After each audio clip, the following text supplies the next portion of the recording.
तो आज की इस वीडियो में हम लोग देखने वाले हैं जिन्वू के बेटे सुहो और इग्रिस की फाइट को। तो कहानी की शुरुआत तब होती है जब सुहो एक इंजन गेट को एंटर कर लेता है और उस इंजन गेट का बॉस और कोई नहीं इग्रिस होता है और सुहो को वहाँ पे देख इग्रिस अपनी तलवार निकालता है, जिसे देखने के बाद सुहो कहता है कि ये पहले अटैक करे, इससे पहले मैं ही अटैक कर देता हूँ। लेकिन सुहो इसके आगे कुछ कर पाता है या सोच पाता है? इग्रिस उसके सामने आ जाता है, जिसे देखने के बाद सुहो भी काफी ज्यादा सरप्राइज हो जाता है। इसके बाद इग्रिस अपनी स्वार्ड से अटैक करता है और वो अटैक इतना ज्यादा पावरफुल होता है कि सुहो तो छोड़ो, आसपास का पूरा एरिया तबाह हो जाता है और इस अटैक के बाद सुहो मारा जाता है। लेकिन इसके बाद ही सुहो की आंख खुलती है और वो देखता है कि वो वापस से उसी डंजन में आ गया है जहाँ पर वो पहले था और देखने के बाद कहता है कि मैं जिंदा हूँ, ये तो वही जगह है जहाँ से मैंने स्टार्ट किया था। आखिर ये कैसे हुआ? मुझे तो लगा मैं मर गया था, लेकिन कोई बात नहीं। पर क्या मुझे अब दोबारा से उसी जगह पर जाना पड़ेगा? लेकिन तभी उसकी नजर पड़ती है वहाँ पर टंगी हुई फ्लेम्स पर और उसे देख के वो कहता है कि जब मैं यहाँ पर आया था तब ये तीनों फ्लेम्स जल रही थी, लेकिन अब यहाँ पर सिर्फ 2 चल रही हैं। नहीं, ये सिर्फ कोई कोइंसिडेंस नहीं हो सकता।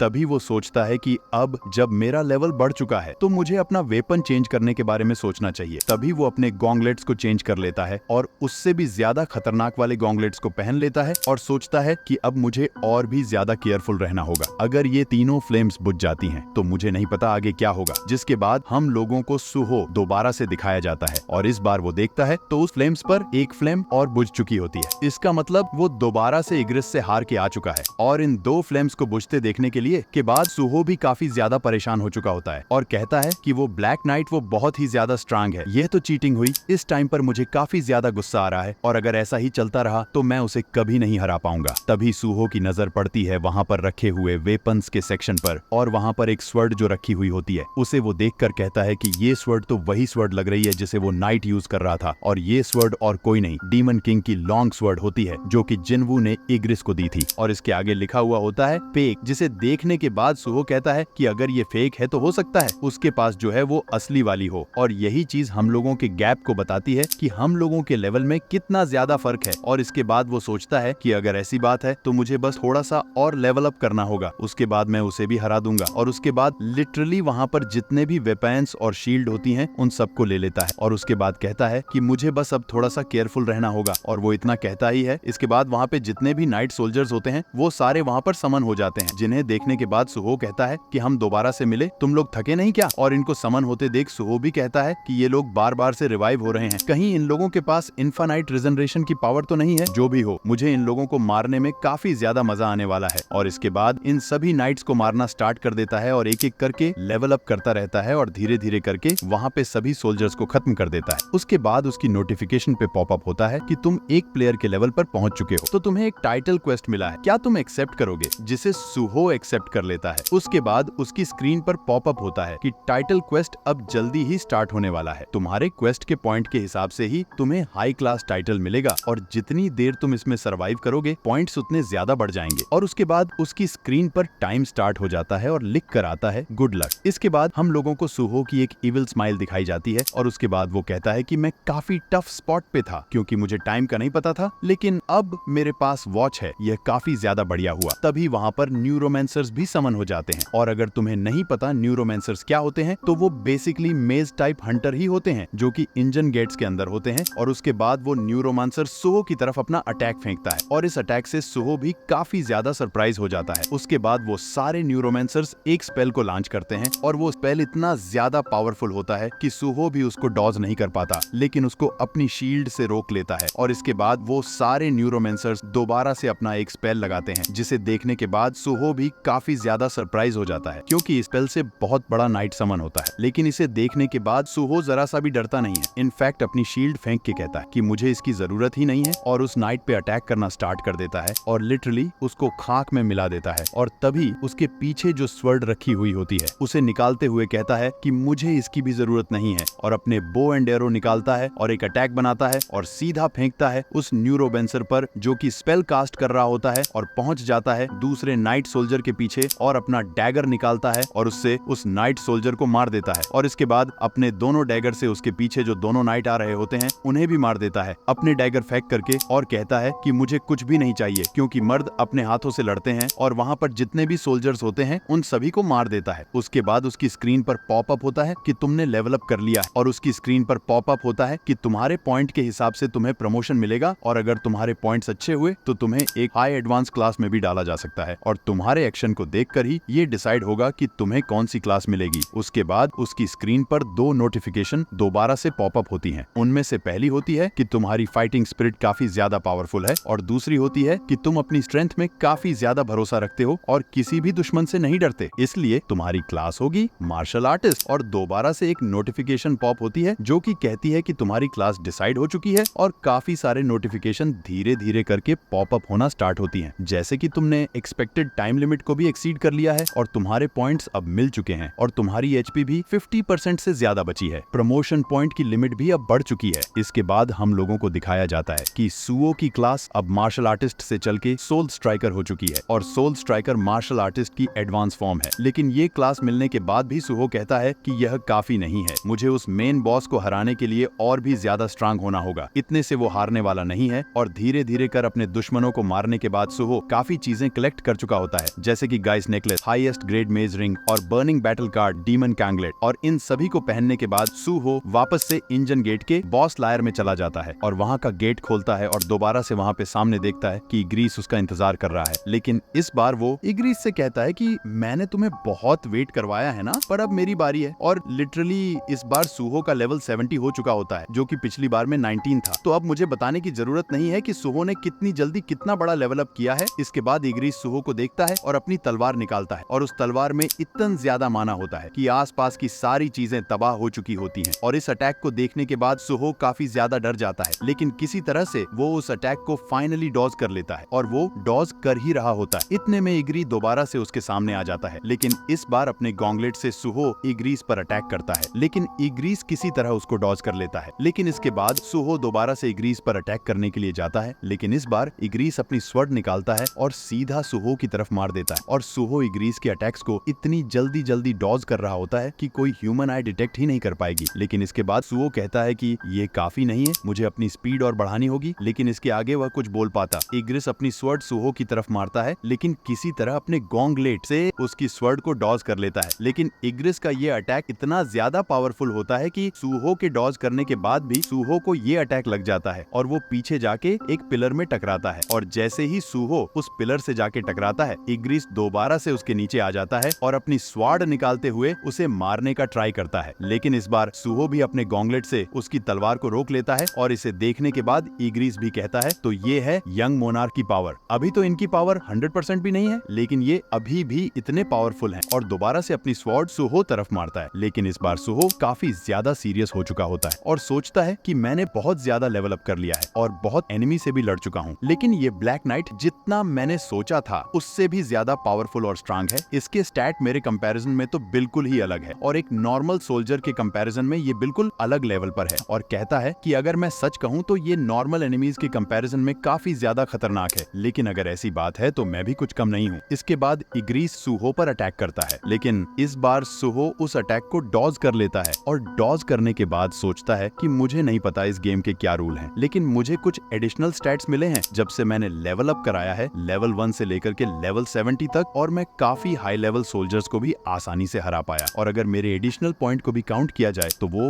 110 के आसपास होंगे। और यही सोचते हुए अपने गॉन्गलेट से इग्रीस की तरफ पंच करता है और ये पंच इतना ज्यादा पावरफुल होता है कि इग्रीस काफी दूर खड़ा होता है, लेकिन तब भी इग्रीस इस पंच को फील कर पाता है। और इस अटैक के बाद सुहो को टाइटल मिल जाता है यंग मोनार्क का, क्योंकि उसने इस गॉन्गलेट के थ्रू शैडो मोनार्क की पावर को यूज कर लिया था और इसके उसको 40+ पॉइंट्स मिल जाते हैं। लेकिन इस अटैक के बाद इग्रिस दोबारा से खड़ा होता है, लेकिन सुहो दोबारा से आके उसे पंच करता है और लिटरली बार बार उसे पंच करना स्टार्ट कर देता है और इग्रिस इन पंच को डॉज करने के लिए अपनी स्वॉर्ड निकालता ही है। इतने में सुहो अपना अल्ट्रासोनिक पंच करता है और वो पंच इतना ज्यादा खतरनाक होता है कि सुहो का शैडो आर्मर भी टूट जाता है। और उसके बाद इग्रिस सोचता है कि लिटिल मोनार्क के पास काफी ज्यादा पोटेंशियल है। उनका माना, टैलेंट और बॉडी जो कि एक मोनार्क की है, लिटरली एक S रैंक हंटर को भी पीछे छोड़ सकती है। और ये सब तो तब है जब उन्हें अपनी असली पावर का पता ही नहीं है। इसके बाद सू अपना सबसे पावरफुल पंच लॉन्च करने ही वाला होता है। इतने में इग्रीस कहता है कि मैं हार गया, लेकिन जब तक सुहो इस बात को सुन पाता तब तक काफी देर हो चुकी होती है, क्योंकि सो अपना पंच लॉन्च कर चुका होता है और ये अटैक इतना ज्यादा पावरफुल होता है कि इग्रीस साथ साथ उसकी स्वर्ड भी खत्म हो जाती जाती है और इग्रीस को खत्म करने के बाद सुहो भी कहता है कि फाइनली मैं जीत गया और काफी ज्यादा लेवल अप करने लगता है। यही पर फाइट खत्म हो जाती है। वीडियो को लाइक और सब्सक्राइब जरूर करना।